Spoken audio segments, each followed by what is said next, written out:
Hello, I'm Kathryn Troutman. I'm president of the Resume Place, and I wanted to do a quick YouTube to give you insight about the Border Patrol agent announcement that's out right now.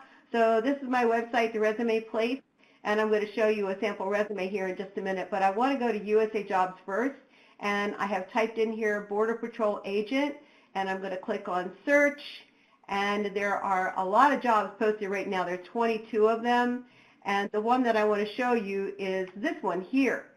Border Patrol agent direct hire. That means they're really anxious to hire people.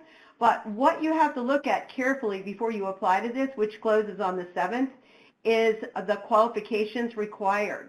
So let's go down here on the announcement to this section where it says qualifications required.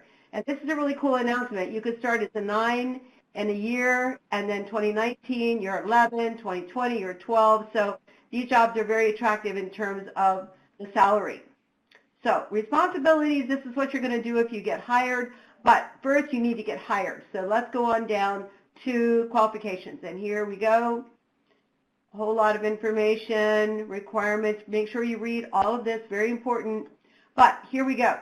This is a section that you have to prove in your resume. So qualifications required must be met by the closing date of the announcement.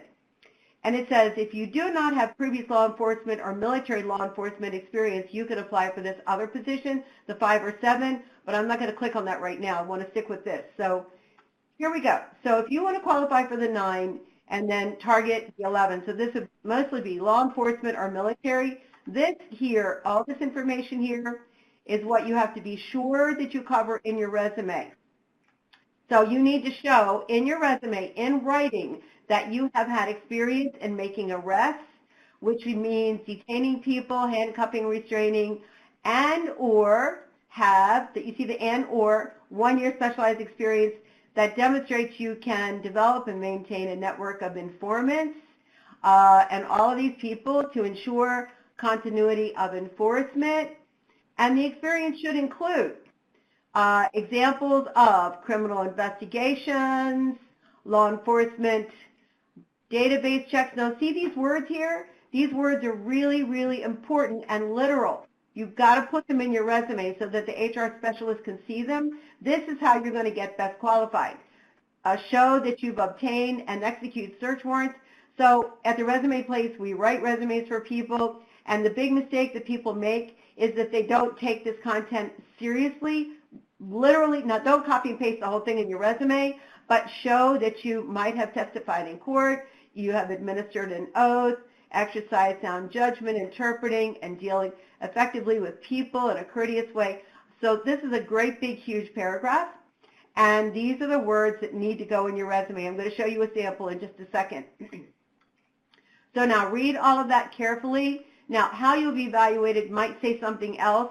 Oh, there it does. See? Knowledge, skills, and abilities are right here.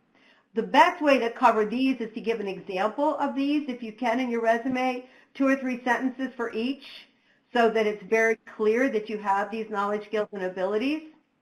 So now I want to show you what a resume would look like with this information. So here we go, Federal Resume Samples. Now this is my sample web page here. And the first one we have here is a Border Patrol resume. And here we've got the words: inspections, screening, screening operations, compliance with regulations, SWAT operations, teamwork. This format is really, really good. We can write your federal resume, or you can order our book and see more samples. The book that I recommend for military and even for law enforcement is the Job Seeker Guide. There's samples in step 8 of the book. And so I hope that you will have success with your federal resume. Make sure you cover those qualifications in your resume and make it really clear that you have this experience. Those 2 sections, the evaluation, how you will be evaluated, the KSAs, and the qualifications, make sure you have this content in your resume. And if you want help with your resume, with professional writing services, we charge for writing, but we're really good. You can request a quote here for your resume. Just fill this out, send your current resume, send your announcement, and we can write it for you. We do charge for our services. We'll give you a quote, and thank you very much, and good luck to you with your Border Patrol applications. I hope this was a help to you, and you'll see my email address in the YouTube. Thanks, everybody. Good luck. Goodbye.